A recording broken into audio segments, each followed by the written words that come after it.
अस्सलाम वालेकुम students, welcome back to another video. I hope आप सब बहुत अच्छे से होंगे, आप सबकी तबीयतें बिल्कुल ठीक होंगी। अच्छा स्टूडेंट्स, आज मैं आप लोगों को बेसिकली बताने लगा हूं कि अगर आप लोगों ने डिजिटल मार्केटिंग के बारे में अगर आप लोगों ने पिछला लेक्चर देखा होगा तो उसमें मैंने आप लोगों को बताया था कि डिजिटल मार्केटिंग बेसिकली होती क्या है। आज मैं आपको बताऊंगा कि अगर आपने अपनी डिजिटल मार्केटिंग कैंपेन को सक्सेसफुली रन करना है तो उसके लिए आपके लिए सबसे इंपॉर्टेंट चीज़ है कि आपका कंटेंट क्या है। आप बेसिकली जो प्रोडक्ट लेकर आ रहे हो या फिर जो भी चीज़ की आप एडवर्टीजमेंट कर रहे हो उसमें आप लिख क्या रहे हो, क्योंकि बेसिकली आपने हर एक चीज़ का जवाब देना जो कि वो प्रोडक्ट देख रहा है या फिर जो प्रोडक्ट का यूज़ करने वाला है। वो किसी भी कस्टमर के लिए अंदर आपने उसकी अपनी सेंस डालनी है, लाइक ब्रांड सेंस डालनी है, प्रोडक्ट सेंस डालनी है। उसके लिए आपको उसको कन्विंस करना पड़ेगा कि ये प्रोडक्ट आपकी जो मार्केट में ऑलरेडी अवेलेबल है उससे किस तरह बेहतर है, या कि अगर आपका लाइक प्रोडक्ट जो सा नया मार्केट में आया हुआ है उसको आप किस तरह इस फ्लैशी कोट्स के साथ या फिर फ्लैशी कोटेशंस के साथ आप उसको किस तरह मार्केट में भेज सकते हैं कि वो लोगों को अट्रैक्ट करे और वो लोगों को कन्विंस कर सके कि वो मार्केट में आए और वो बिके। तो उसके लिए आपको सबसे पहले वर्ड्स, इमेजेस, टेक्स्ट और जो वीडियो है, लाइक जो आप उसकी वीडियोस बना रहे हो, जो उसकी आप बेसिकली डिस्क्रिप्शन दे रहे हो, वो बहुत इंपॉर्टेंट है। लोग आजकल के बिजनेस में अपने फ़ोन से पिक्चर्स लेकर अपने प्रोडक्ट की लगा लेते हैं जो कि एक कंज्यूमर पे बहुत बुरा इंपैक्ट डालता है। मैं अगर अपना कोई प्रोडक्ट अपने लिए पसंद कर रहा हूँ तो उसमें मैं क्या देखूंगा कि उसको डिफरेंट एंगल्स में से दिखाया हुआ है प्रोडक्ट को, कि एक डिब्बा पड़ा हुआ है तो डिब्बे का उसने चारों एंगल्स में दिखाया हुआ है कि इसकी ये डायमेंशंस हैं, इतने इसकी थिकनेस है, इतनी इसकी वेट है, इतनी इसकी बेस है, तो वो मुझे ज़्यादा अच्छा कन्विंस कर सकेगा। मगर अगर इसी तरह मैं एक नॉर्मल पिक्चर लगा दूंगा ऊपर से जस्ट एक फरामोशी पूरा करने के लिए, तो वो किसी कंज्यूमर को अट्रैक्ट नहीं करेगा और वो आपको अप्रोच भी नहीं करेगा। तो ये एक बहुत इंपॉर्टेंट एस्पेक्ट है कंटेंट मार्केटिंग में। उसके बाद आता है लाइव स्ट्रीम। आपने लगा लिया, आपने जो भी लिखा आपने मार्केट में प्रोडक्ट दे दिया, उसके बाद आप उसके ऊपर फॉलोअप किस तरह लेते हो, ये भी एक बहुत इंपॉर्टेंट है कि आप लोगों में बाद में अपना फीडबैक ले रहे हो कि आप लोगों को समझ आए कि मेरा प्रोडक्ट क्या था। आपने अपनी तरफ से 100% काम किया, मगर वो जब मार्केट में गया उसका क्या रिव्यू है, वो बहुत इंपॉर्टेंट चीज़ है।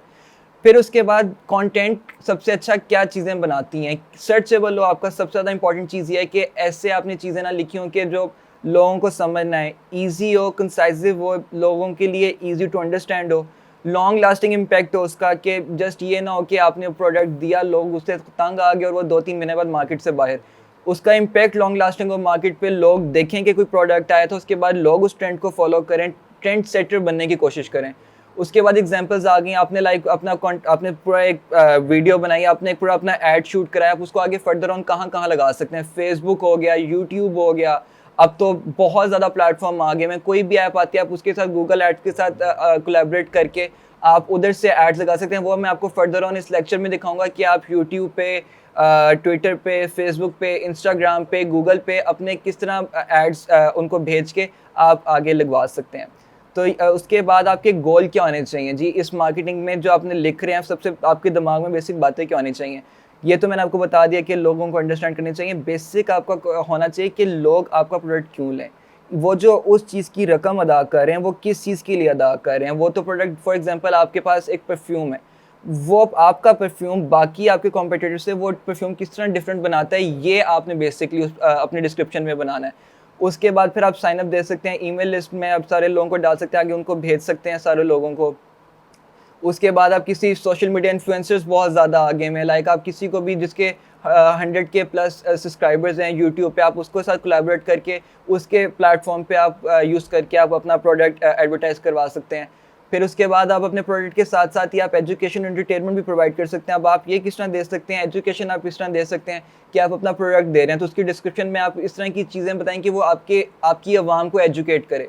ऐसे ना हो कि बस आपने वो चीज़ें लिखी हुई हैं बड़ी जेनेरिक लेवल पे तो लोगों को समझ भी नहीं है, बस उन्होंने सर से ऊपर से गुजर गई हैं। और जो सबसे इंपॉर्टेंट चीज़ होती है कि आपने अपनी जो जितनी भी अपनी कंटेंट मार्केटिंग में उसमें अपने हाई वैल्यू ऐड करनी है, लिमिटेड सी होनी चाहिए और आंसर करना चाहिए बेसिकली जो आपके कंज्यूमर की जो बेसिकली रिक्वायरमेंट है।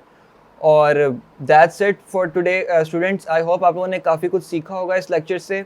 आगे चल के जैसे मैंने आप लोगों को लेक्चर के दरम्यान में बताया, मैं आप लोगों को इन चीज़ों को प्रैक्टिकली भी करके दिखाऊंगा कि एक्चुअल में ये होती कैसे हैं।